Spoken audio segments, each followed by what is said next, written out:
capital L. So there are other species that communicate with each other. Dolphins have their chattering. Bees have a complicated symbolic dance they do to let bees know where different resources are in the environment. Humans, though, have a much different system. We have basically a system that can generate an infinite number of different phrases. Okay, that's human language with a capital L. And obviously infants don't come pre-packaged with all of language built into them in any real sense. We have to learn words, and an infant born in Sri Lanka will learn different words than the infant born in Papua New Guinea, and those will be different from the kid born in Detroit, right? So how does this happen? Well, let's just lay the problem out at the beginning. 60,000 to 100,000 words is the average vocabulary of the single language speaking adult, monolingual adult, okay? Monolingual meaning one language. 60 to 100,000 words, and we start with 0.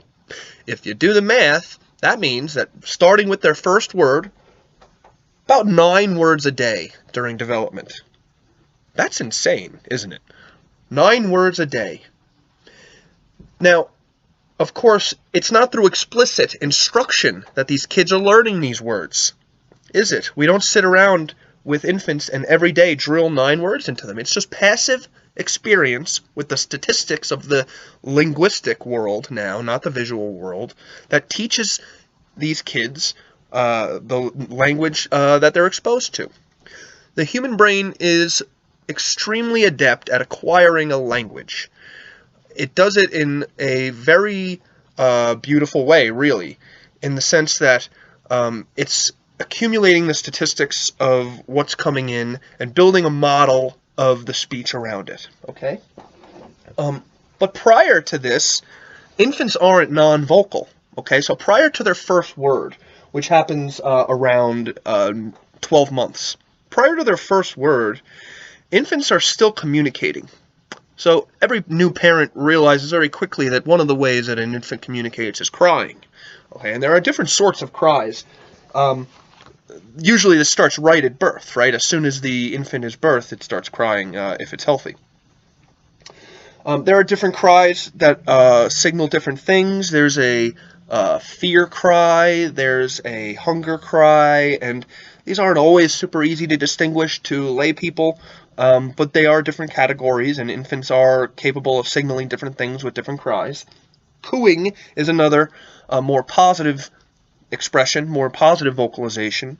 This usually starts around 2 to 4 months.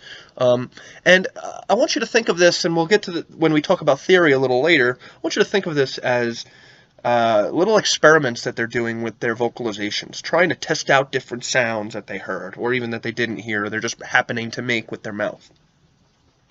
Babbling is kind of the next stage of this. This usually starts around 6 months, and babbling is kind of just a more complex form of cooing. There are different low-level sounds called phonemes. These are the basic building blocks of language, and infants are basically practicing these. They're not doing it on purpose. They're not saying, oh, I got to get my 9 words in every day. No, but it's just kind of what they do. And because it's kind of what they do, eventually they end up being able to speak whatever language they're exposed to. And one thing that scaffolds these early vocalizations into language learning proper is gesturing. So an infant will start pointing at things earlier than they will start speaking usually, or at least right around the same time. It's important because infants are now referencing things in their environment when they're pointing them, and they're also doing that when they're speaking about things. It really is kind of that these two things come online at the same time. And assist each other in their development. Kids learn to speak about what they're pointing to and point to what they're speaking about. It's also important to note that because infants also have to develop physically in the structure of the voice box, structure of the mouth and tongue, and so forth, that infants can comprehend earlier than they can produce language. I'll say that again. Infants can comprehend language earlier than they can produce it. So infants can typically recognize their own name by about 5 months. Okay, So, different, again, I mentioned this earlier, but different infants will come to their developmental stages at different times. An infant might learn its name at 3 or 4 months, and another at 7 or 8 months, and it doesn't mean that the infants are super delayed or super advanced. It's just normal variation, but on average, it's about 5 months when the name is learned. First spoken words, around a year. About the same time, again, as gesturing, and as the first steps. Okay? So, and I mean physical walking steps. And these first words aren't arbitrary, and they're also not super easy to distinguish. There's an interesting thing that happens with new parents, that they too learn the statistics of their baby's babbling, so they can often understand the babbles of the infant better than some stranger would. However, words that refer to particular things tend to emerge between 10 and 15 months, okay? So I'm just going to say at about a year, this comes online, just like the pointing, just like the walking. And the things they say aren't arbitrary. They refer to common categories.